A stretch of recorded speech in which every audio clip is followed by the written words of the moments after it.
Kisah Syekh Barsisa, ahli ibadah yang menyembah iblis jelang matinya. Barsisa al-Abid, begitulah orang-orang memberi gelar kepadanya. Al-Abid artinya ahli ibadah. Predikat itu disematkan karena ia memang orang yang sangat tekun beribadah. Bahkan sampai-sampai malaikat pun terkagum atas ibadahnya. Ia juga merupakan seorang guru spiritual yang ulung. Konon ia memiliki 60.000 murid yang semuanya berilmu tinggi dan memiliki keramat bisa terbang. Namun di tengah kekaguman para malaikat itu, lantas Allah mengherankannya dengan berkata kepada para malaikat, "Gerangan apa yang membuatmu begitu terkagum akan Barsisa?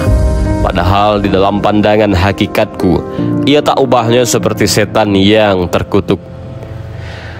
Syahdan, malaikat pun tercengang mendengarnya.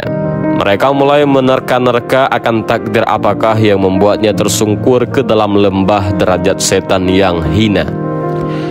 Dan Al-Kisah Barsisa memiliki sebuah keramat. Apabila ia menemui orang gila dan kemudian menyentuhnya, maka seketika orang gila tersebut sembuh. Dan itulah yang terjadi saat itu pada seorang gadis anak raja.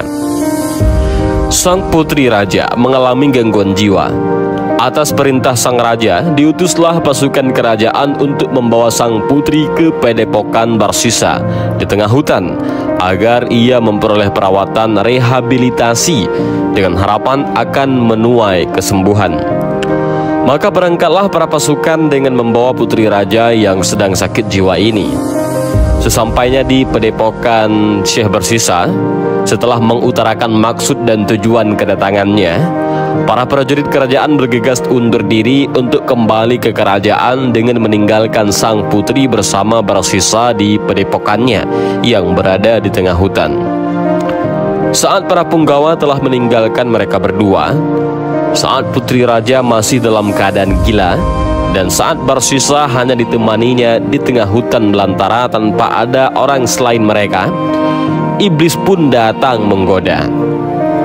"Wahai Barsisa, tidakkah engkau melihat putri raja itu cukup cantik jelita? Ia begitu menggoda. Tidakkah engkau berpikir untuk sejenak bersenang-senang dengannya? Nikmatilah tubuhnya untuk sekali saja. Lagi pula ia dalam keadaan gila. Sudah tentu ia tidak akan mengetahui apa-apa yang terjadi saat ini. Setelah kesembuhannya nanti, kalian pun juga hanya berdua di hutan belantara ini. Tak akan ada orang yang mengetahui. Ayolah, kukira pantas bagimu untuk rehat sejenak dari aktivitas ibadahmu yang melelahkan." Bujuk iblis penuh kemesraan. Lahas menimpanya. Barsisa tergoda oleh tipu daya iblis terkutuk. Ia pun melakukan zina bersama sang putri yang masih dalam keadaan gila. Namun baru saja usai melampiaskan nafsu birahinya, iblis kembali merasuk, berbisik menggoda ke dalam relung hati Barsisa. "Duhai, celakalah engkau wahai Barsisa. Cepat atau lambat perbuatan kejimu terhadap sang putri akan diketahui. Orang-orang utusan kerajaan tidak akan terima akan perbuatanmu kepada anak rajanya. Terlebih, engkau sudah terkenal sebagai seorang yang sakti dan ahli ibadah. Jika hal ini diketahui, sontak reputasimu akan hancur berantakan. Nama baikmu akan tercemar dan seluruh orang akan mencampakkanmu. Lalu apa yang harus aku lakukan?" Batin Barsisa mulai dirundung kecemasan tak karuan. Ia mulai bertanya-tanya terhadap diri sendiri dan mencari cara bagaimana untuk menutupi semua ini. Dan lagi-lagi, sang iblis mulai berbisik melancarkan strateginya. "Sudahlah, bunuh saja wanita itu." Kemudian kuburlah ia dalam-dalam di atas gundukan pasir. Dan jika para utusan kemari untuk menjemput sang putri, bilang saja bahwa ia telah sembuh dan pamit untuk kembali ke kerajaan seorang diri. Maka semuanya akan beres. Kalaupun ia akhirnya tak kembali, engkau tak akan disalahkan. Mereka pasti mengira bahwa sang putri telah mati tertikam binatang buas di tengah perjalanannya kembali menuju istana. Dan bodohnya, Barsisa pun kembali mengiyakan tawaran iblis yang seakan penuh kompromi tersebut. Dibunuhlah sang putri olehnya dan kemudian ia dikubur dalam-dalam hingga sekiranya tak seorang pun mengira ada mayat di bawah sana. Akhirnya sekarang tuntas sudah semuanya. Batin Barsisa penuh lega, namun tidak bagi iblis.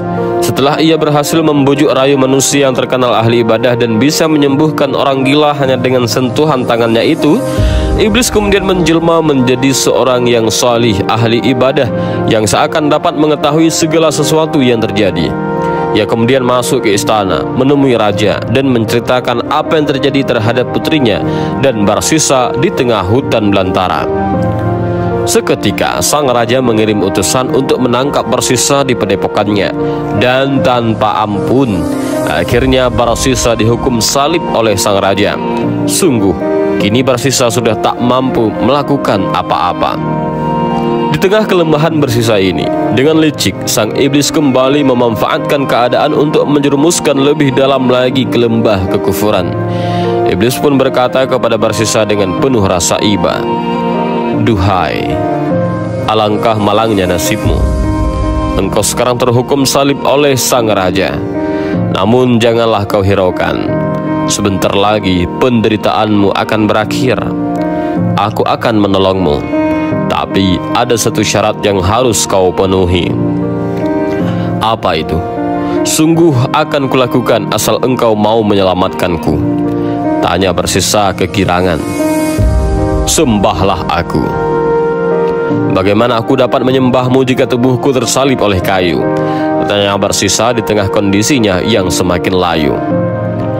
"Cukuplah bagimu untuk isyarat saja, entah itu dengan anggukan atau sekedar kedipan mata sebagai ganti sujudmu kepadaku." Maka dengan sisa-sisa tenaga, Barsisa yang mulai melemah pun akhirnya melakukan apa yang diperintahkan oleh iblis. Dan sayangnya, seketika itu juga ia mati, dan iblis pun tak menyelamatkannya. Sedang ia telah mati dalam keadaan kufur terhadap Allah Subhanahu wa Ta'ala, dan sungguh benar-benar Barsisa yang nestapa. Kisah tentang Syekh Barsisa, seorang ahli ibadah Al-Abid yang sangat terkenal, yang mempunyai murid 60.000 orang, tapi Allah telah menetapkannya sebagai ahli neraka. Amin ya rabbal alamin. Wallahu a'lam bissawab.